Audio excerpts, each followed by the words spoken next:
Pancake mix, vegetable oil, some milk, and an egg. Let's get started.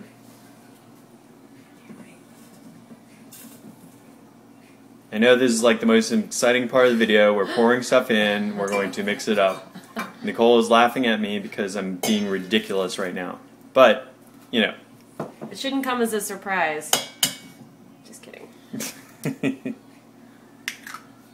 that exciting? We broke an egg. And we are going to spill milk, just so you know.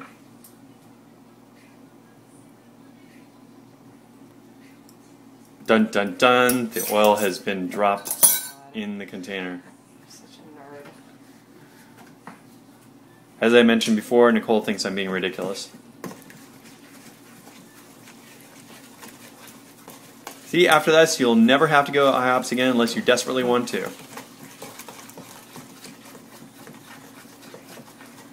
The important thing to note with this is that you make sure that you scrape the sides of the bowl to get all of the dry mix mixed in there. And try not to leave too many lumps. Lumps don't go well when you're trying to actually cook them in the pan.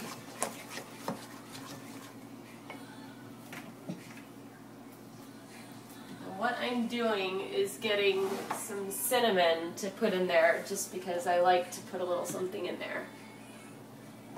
You can mix in other things too, like if you like chocolate chips in your pancakes, you can do that. You can put blueberries directly in. Sometimes I get, great big fresh blueberries to put into pancakes.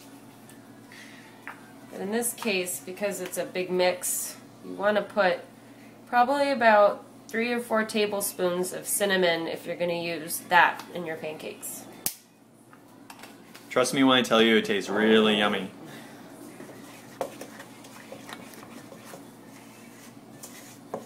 And it smells really yummy, by the way.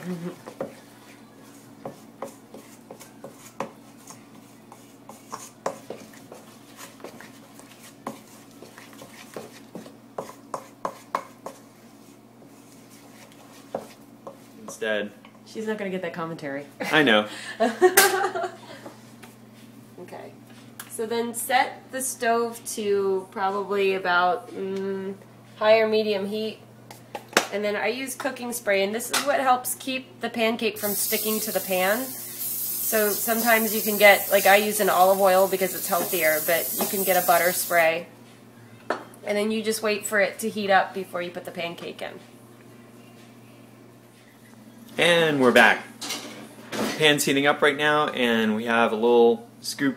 It's about a quarter cup scoop that we're going to use for putting in all the pancake mix. We're trying to make the pancakes small enough that you can flip them without going nuts trying to figure it out. I've tried the whole lifting the pan up and flipping it in the air. That usually ends up with pancake on the ground. Isn't this exciting? We're staring at a pan heating.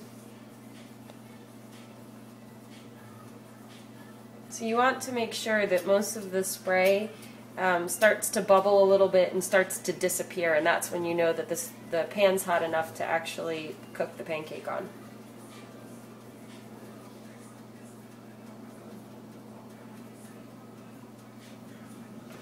So what we do is we take a big generous scoop of a quarter cup and put it right onto the pan.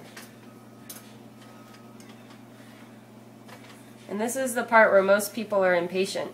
You have to wait long enough for the pancake to start to bubble on the top before you can actually flip it.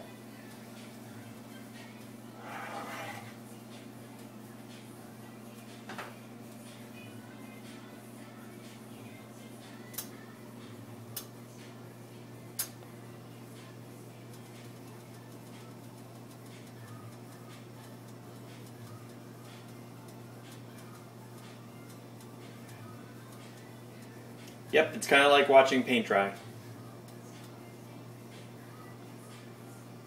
And the thing about this is that you can't just see a couple bubbles, you have to see a lot of them in order to go ahead and flip it.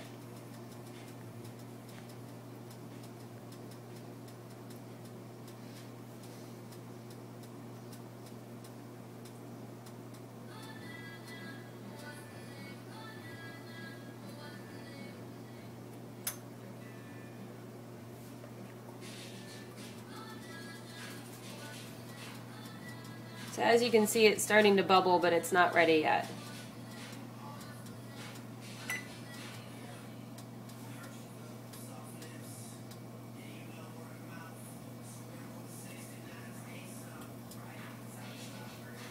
I don't know if you can hear it simmering, but it's starting to heat up. Just at the edges, you can see where there's a little bit of bubbling around the edges, and it's starting to firm up the outside edge of the pancake. And when it starts to firm, you can actually kind of move it a little bit with a spatula to see if it's possible to get the spatula underneath it. So at this point it's ready. It might not be as ready as it should be, but you should be able to flip it like that. And it's not going to be completely perfect, and that's okay, but as long as you can see that it's browned somewhere in the middle right there. And my suggestion is once you've flipped it once, pat it down a little bit. That way all of the excess wet dough, if you will, can seep out and cook. And then I typically wait another 10 seconds or so before I flip it again.